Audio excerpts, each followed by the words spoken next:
I've worked alone in the woods for most of my adult life, and I can tell you this: whatever people imagine is out there. It's usually not half as bad as what's actually out there. Most of the time, it's just weather, bad footing, or your own mind playing tricks on you.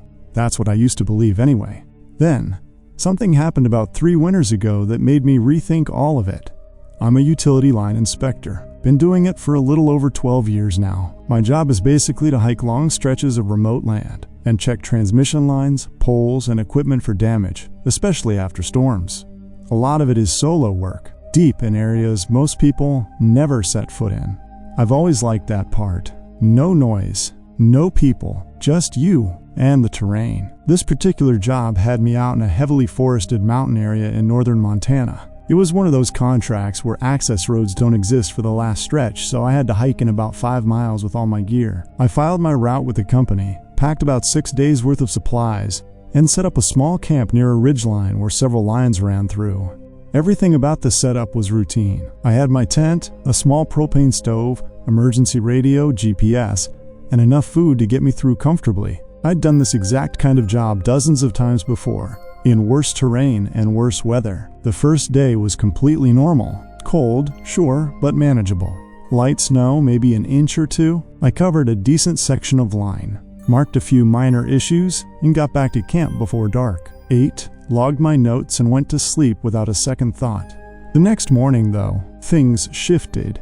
It started with the snow. Overnight, it had come down heavier than forecasted, closer to 6 or 7 inches. Not a huge deal, but enough to slow you down. Everything looked different too. Trails I'd used the day before were buried. Landmarks softened. I debated staying put and waiting it out, but I figured I could at least check one nearby segment before calling it. It was less than a mile out, mostly downhill, seemed manageable. That decision ended up being the reason everything went sideways. The terrain got tricky pretty fast. Under the fresh snow was a layer of ice I hadn't expected. Every step had to be careful. I was moving slower than usual, testing each patch before putting my full weight down. About halfway there, I hit a slope I'd gone down the day before without thinking twice. This time, I stepped onto it and my foot just went. No warning, no time to react. I slid hard, probably 10 or 12 feet, before slamming into a fallen log. The impact knocked the air out of me, and my right leg twisted underneath me in a way legs aren't supposed to twist. The pain hit immediately. I just laid there for a minute, staring up at the trees, trying to process it. When I finally tried to stand, my ankle gave out completely. Sharp, shooting pain. I remember swearing out loud, just out of pure frustration. I knew right away it was bad. Not broken, but definitely a serious sprain at minimum. I could stand, but putting full weight on it wasn't happening. Walking was going to be slow and ugly. That was the moment I decided the job didn't matter anymore. I needed to get back to camp, regroup, and figure out how I was getting out of there. The hike back took way longer than it should have. Every step hurts. I had to use a fallen branch as a makeshift walking stick just to keep balance. That's when I first noticed the tracks. They weren't mine. At first, I thought maybe I was misremembering my path from earlier, but these were clearly fresh. Boot prints, not animal tracks. Deep impressions, clean edges. Whoever made them had passed through not long before me. Even with the snowfall, they were heading in the same direction I was. I didn't think too much of it at the time. It wasn't impossible someone else was out there. Another contractor, maybe a hunter who decided to stay out longer than planned. Still, it felt off. This wasn't a popular area, and I hadn't seen any signs of another camp on the way in.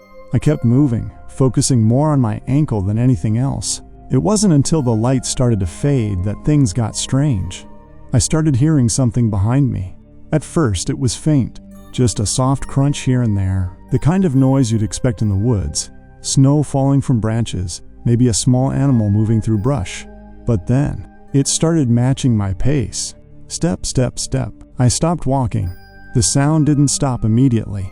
It went on for maybe another second or two before going quiet. That was enough to make my stomach drop. I turned around, scanning the trees behind me, but all I saw was snow and shadows. The forest was dense there. You couldn't see more than maybe 20 or 30 feet in any direction.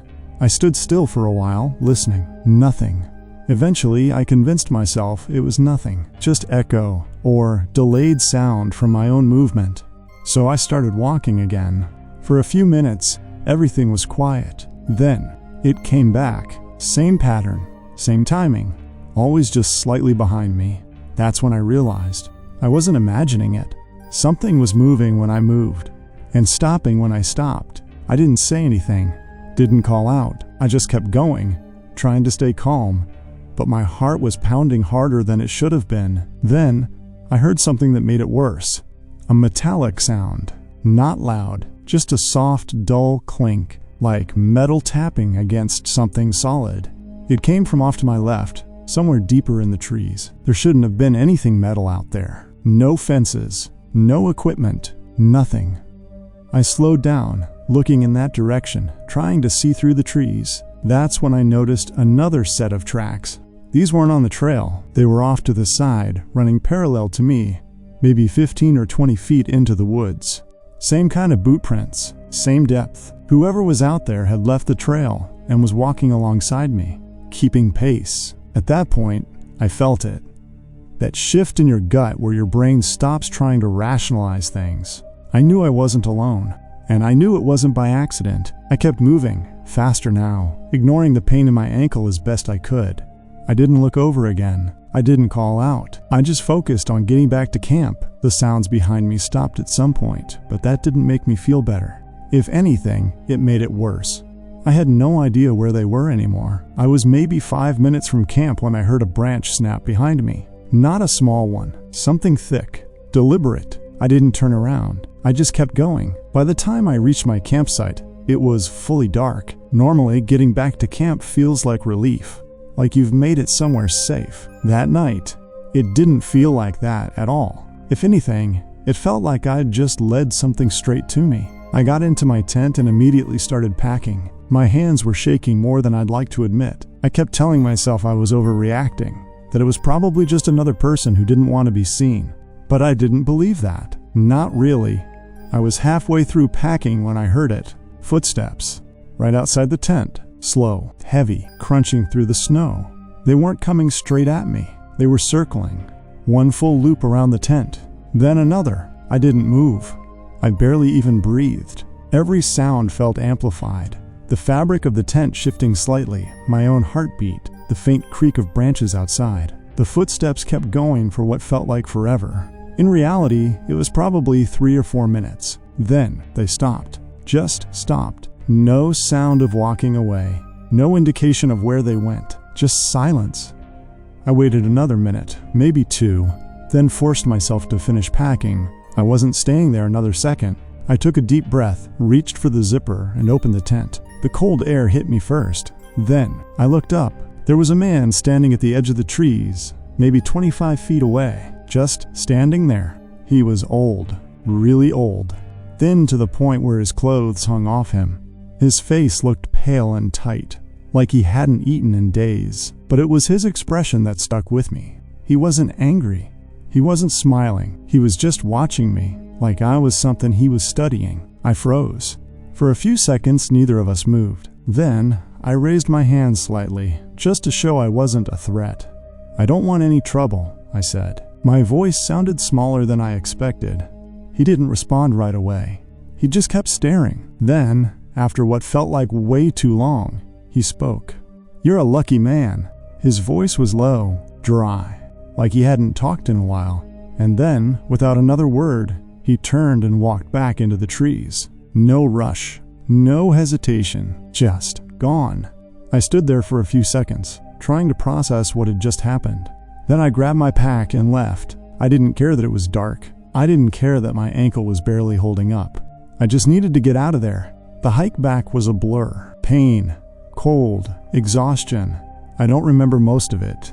Eventually, I made it out and got help. The doctor said it was a severe sprain, borderline ligament tear. Told me I was lucky I hadn't made it worse by walking on it. I reported the incident, of course, gave a description, the location, everything.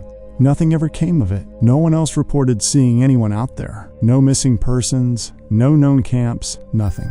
Just nothing. I still do this job. It's what I know, but I don't take winter contracts in places like that anymore. Not alone. And I always think about what he said. You're a lucky man. I don't know what he meant, and I'm not sure I want to.